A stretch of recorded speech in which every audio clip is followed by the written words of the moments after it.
Assalamualaikum warahmatullahi wabarakatuh. Kami peserta Latsar CPNS Kabupaten Kaur tahun 2021 angkatan 6 kelompok 1. Di sini kami akan mengidentifikasi dan mendeskripsikan isu aktual di dalam video yang berjudul Suap Pelayanan Publik Meningkat.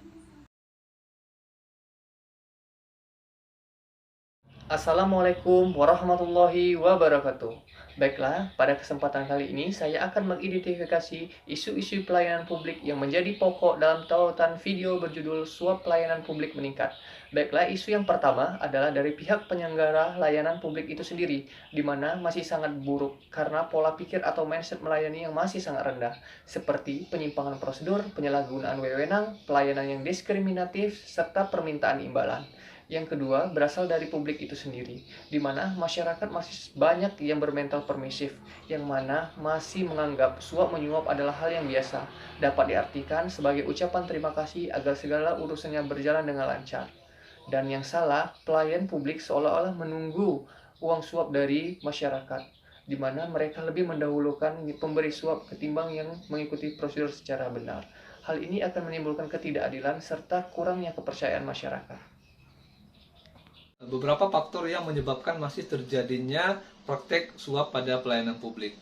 Yang pertama bisa dilihat dari sisi pemberi layanan itu sendiri, yaitu dari aparaturnya dan sistemnya.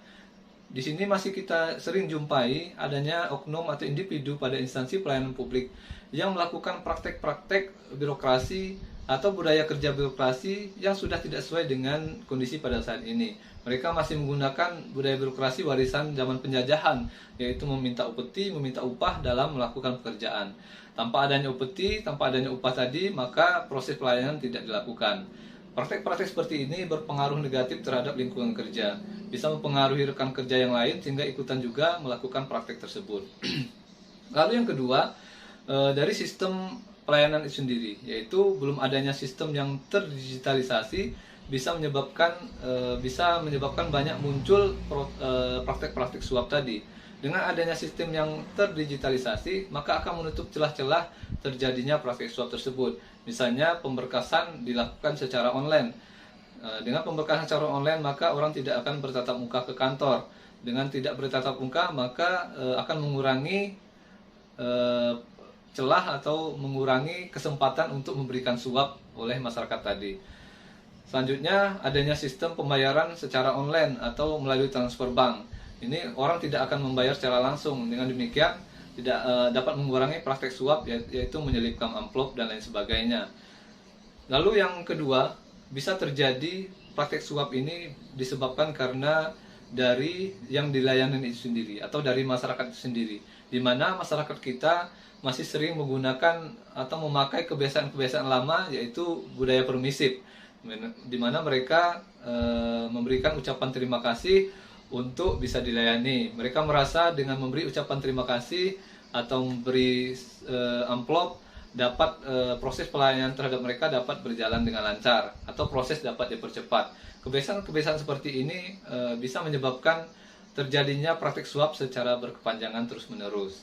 Lalu masyarakat kita masih belum sadar akan nilai-nilai anti korupsi. Mereka merasa pemberian atau tanda terima kasih itu bukan termasuk korupsi. Jadi mereka merasa itu biasa-biasa saja. Sehingga proses ini atau kejadian ini bisa terjadi terus-menerus secara kontinu atau secara berkesinambungan. Maka dari itu sudah menjadi kewajiban kita sebagai pelayan publik mengingatkan masyarakat bahwa pemberian tanda terima kasih, pemberian suap tadi itu adalah termasuk korupsi. Demikian kesimpulan atau pendapat dari saya tentang video suap pelayanan publik meningkat. Terima kasih. Assalamualaikum warahmatullahi wabarakatuh. Saya akan menyampaikan apabila dampak dari isu tersebut tidak segera diatasi. Yang pertama, penyimpangan dalam layanan publik yang bermuara pada korupsi. Yang kedua, praktek suap akan meningkat. Yang ketiga, pelayanan tidak merata. Dan yang keempat, hilangnya rasa percaya masyarakat pada pemerintah. Masalahan isu pelayanan publik yang ada, kita perlu memperbaiki sistem. Nah, sistem yang lama perlu diganti dengan cara-cara yang baru dan terbarukan, terutama memaksimalkan cara-cara digital. Nah, yang tak kalah penting dari itu adalah memastikan regulasi hukum yang jelas dalam hal penindakan dan pencegahan. Untuk kita sebagai aparat negara perlu membangun kesadaran bahwa diri kita ini sebagai pelayan, melayani, sehingga proses pelayanannya menjadi prima. Nah, kita juga perlu mengedukasi diri dan masyarakat untuk tidak permisif terhadap hal-hal yang menimbulkan gejala-gejala korupsi, yang seperti memberikan amplop terima kasih. Itu saja. Assalamualaikum warahmatullahi wabarakatuh.